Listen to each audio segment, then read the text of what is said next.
नमस्कार, स्वागत है आपका। मेरा नाम है विपिन बेबाक। मेरे साथ मेरे सहयोगी सादाब रिजवी। धन्यवाद।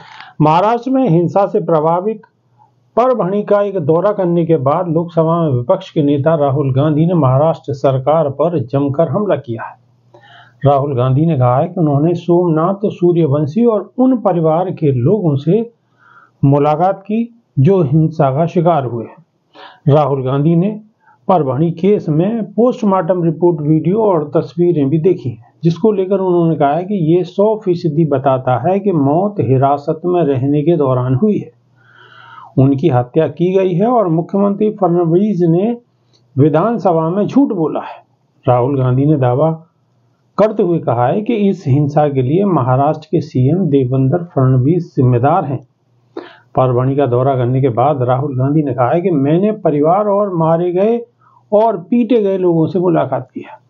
उन्होंने मुझे पोस्टमार्टम रिपोर्ट, वीडियो, तस्वीरें दिखाई और ये बताता है कि मौतें 100% हिरासत में रहने के दौरान हुई हैं, उनकी हत्या की गई है और मुख्यमंत्री ने पुलिस को संदेश देने के लिए विधानसभा में झूठ बोला। इस युवक की हत्या इसलिए की गई क्योंकि वह दलित था और संविधान की रक्षा कर रहा था। राहुल गांधी ने आगे कहा कि आरएसएस की विचारधारा संविधान को नष्ट करने की है और हम चाहते हैं कि इस मामले का तुरंत समाधान हो और जिन्होंने ऐसा किया है उन्हें सजा मिले। कोई राजनीति नहीं हो रही है, विचारधारा जिम्मेदार है क्योंकि मुख्यमंत्री ने ये बयान दिया है, इसलिए मुख्यमंत्री जिम्मेदार है। उन्होंने उनकी हत्या की है, वे जिम्मेदार हैं और जल्द से जल्द कार्रवाई होनी चाहिए।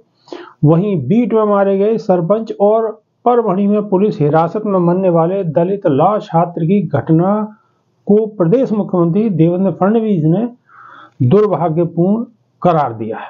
उन्होंने कहा है कि बीड में सरपंच की हत्या की दोहरी जांच कराई जाएगी और आरोपियों पर मकोका के तहत कार्रवाई की जाएगी। मुख्यमंत्री ने यह भी घोषणा की है कि बीड में मारे गए सरपंच संतोष देशमुख और परभणी में मारे गए सोमनाथ सूर्यवंशी के परिवार को 10 लाख रुपए की सहायता दी जाएगी। जी। राहुल गांधी ने सीधा सीधा फडणवीस पर निशाना साधा है।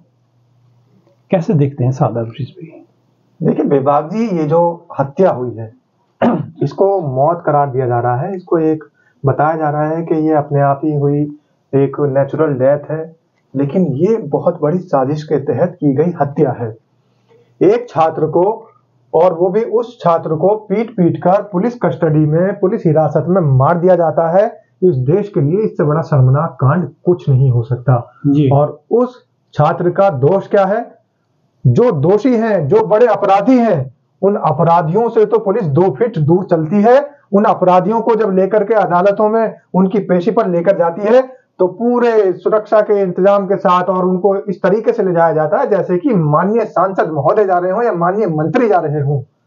और जब कोई एक छात्र जो कि संविधान की आवाज उठाने वाला है, जो कि अंबेडकरवादी विचारधारा को मानने वाला है, तो उसकी गलती, उसका दोष सिर्फ इतना होता है कि वो संविधान में विश्वास रखता है और संविधान के प्रति अपनी वहां पर जाकर नाराजगी जताता है कि संविधान के साथ गलत हो रहा है और संविधान का जो विरोध लोग कर रहे हैं वो गलत कर रहे हैं। बाबा साहेब अंबेडकर की आवाज बनता है तो उसको मिलती है तो सिर्फ मौत, और मौत भी बेबाक जी तब मिल रही है जब वो पुलिस हिरासत में है।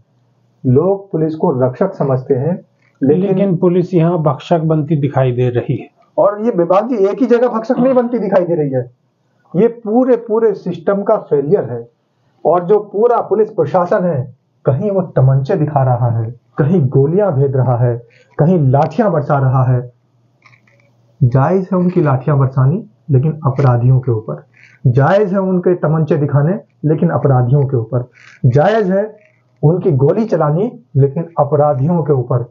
हाल ही में जो काम सामने आ रहे हैं बेबाक जी, वो बेगुनाहों पर तमंचे लहराए जा रहे हैं, बेगुनाहों पर गोलियां बरसाई जा रही हैं और बेगुनाहों को हिरासत में लेकर पुलिस हिरासत में ही उनकी मौत हो जाती है।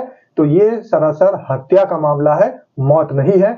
और अगर आज राहुल गांधी आवाज उठा रहे हैं तो वो इस देश की आवाज बनकर उसके लिए न्याय मांग रहे हैं। जिस बच्चे को, जिस छात्र को पुलिस हिरासत में मार दिया गया, जिसकी हत्या कर दी, बिल्कुल, जिसको पुलिस हिरासत में मार दिया गया, राहुल गांधी अगर उसकी आवाज उठा रहे हैं तो यही संविधान बचाना है, इसको ही संविधान बचाना कहते हैं। और पिछले कुछ समय में आपने देखा होगा कि बहुत सारी जगहों से इस तरीके की खबरें आई हैं कि पुलिस ने लाठीचार्ज किया आम बात है, लेकिन पुलिस सरकारी रिवॉल्वर से अलग देसी तमंचे और राइफल से भी गोली चलाती हुई नजर आई, और ये कहीं ना कहीं सीधा सीधा संविधान पर खतरा है। इसी खतरे का जिक्र राहुल गांधी बार बार कर रहे हैं।